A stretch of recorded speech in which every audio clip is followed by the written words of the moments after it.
आणि आता पाहणार आहोत विधानसभेसंदर्भातल्या घडामोडी विधानसभेचे वारेमध्ये।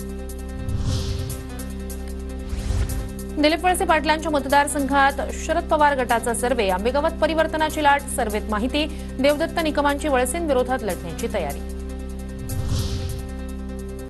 पंतप्रधान नरेंद्र मोदींच्या हस्ते आज मुंबई मेट्रो 3चं उद्घाटन। पंतप्रधान मोदींचा मेट्रो 3 मधून प्रवासादरम्यान विद्यार्थ्यांसोबत आणि महिलांसोबत मोदींचा संवाद। उद्धवजींचा इगो दुखावला आणि त्यांनी मेट्रोला स्थगिती दिली। कुणाच्या तरी गर्वाचं हरण करणारी ही मेट्रो 3 सुरू, फडणवीसांचा उद्धव ठाकरेंवर हल्लाबोल।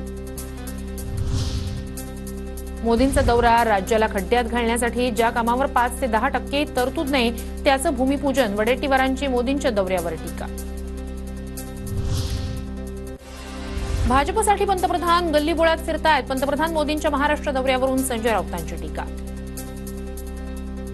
जर हिंदुस्थानचे प्रधानमंत्री महाराष्ट्रामध्ये प्रधानमंत्री गल्लीबोळ फिरतायत भारतीय जनता पक्षासाठी, राहुल गांधी सुद्धा महाराष्ट्रात आलेले आहेत, ते राज्यामध्ये दौरे करतायत, फिरतायत, मनोगत समजून घेतायत।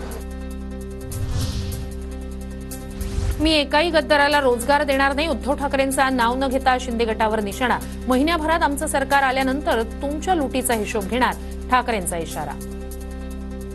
1.5 महिन्यानंतर हे सरकारमध्ये बसलेले सगळे गद्दार बेकार होणार आहेत, पण अनिल त्यांना नोकऱ्या द्यायच्या नाहीत, आपल्याकडे देतील, नोकऱ्या द्या, नोकऱ्या द्या। आम्ही काहीच केलं नाही। आजच सांगतो, एकाही गद्दाराला मी रोजगार देणार नाही, अजिबात देणार नाही।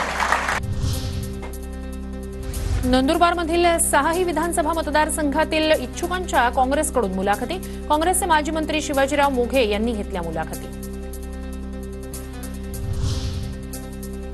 राहुल गांधींकडून कोल्हापुरात उदगावमध्ये टेम्पो चालक अजित संधे यांची भेट। राहुल गांधींनी टेम्पो चालकाच्या घरात बनवला स्वयंपाक, वांग्याची भाजी, कांद्याची पात बनवत भाकऱ्याही थापल्या, सनदे कुटुंब भारावलं।